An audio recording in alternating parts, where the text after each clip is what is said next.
Law 7. The Law of Defensiveness. Soften people's resistance by confirming their self-opinion. Everybody wants to believe that they are independent and in control of their own lives. People all have certain self-opinions and perceptions about who they are, and they are willing to fight to defend those opinions. There are 3 universal qualities to people's self-opinions. 1. I am autonomous, acting of my own free will. Even if we have been manipulated or succumbed to peer pressure, we don't want to tell ourselves that outside influences guided our decision-making. If we feel like we are being coerced, we tend to rebel. 2. I am intelligent in my own way. No one feels comfortable with the idea that they may be gullible or have subpar intelligence. 3. I am basically good and decent. We all have the tendency to believe we are good people supporting the right causes. By understanding the 3 universal self-opinions above, you are in a better position to influence them.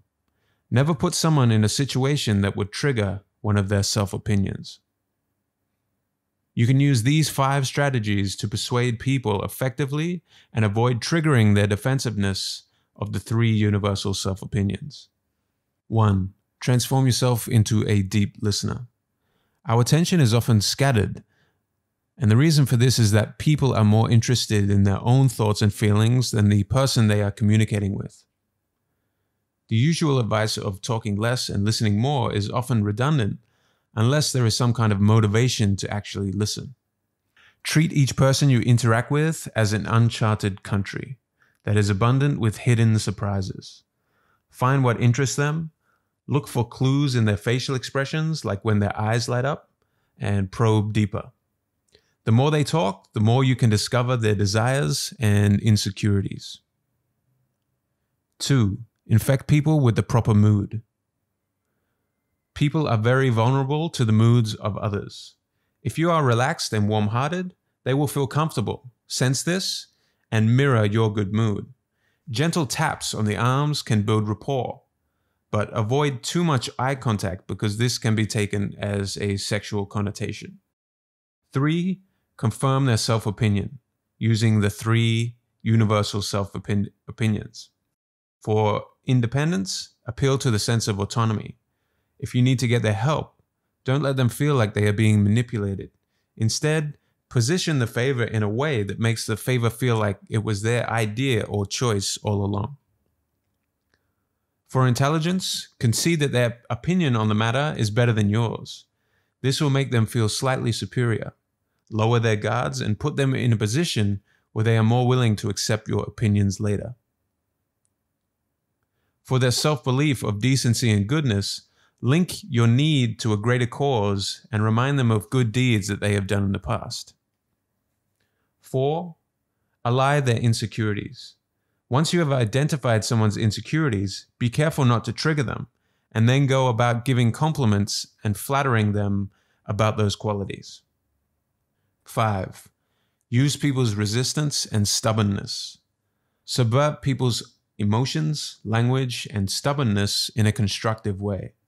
Use the language back at them, because it is very hard for people to not follow the words that they have used themselves. Stubbornness stems from uncertainty and fear of change. If they have a rebellious nature, reverse psychology can be used to push them in a direction you want them to go. The royal road to influence is to put the focus on others. Let them do the talking. Let them be the stars of the show. The flexible mind. Just as the body tightens with age, however, so does the mind. When we are children, our minds are very flexible, and they learn at a rate much faster than as adults. The ultimate frame of mind is one that is flexible like a child's and has the reasoning power of an adult. As we age, we become closed off to new ideas. Try to imagine your ideas and opinions like toy building blocks. You can play with them, experiment with them, throw some out, keep some, or get new ones. Don't become too attached and rigid to your ideas. Remain playful and flexible in your spirit.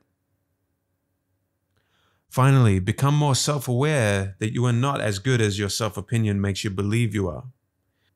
You do buy services or products due to advertising influences. You do conform to ideas because of the groups that you belong to, and you are susceptible to being manipulated. Distance yourself from your self-opinion to see how it affects your thinking.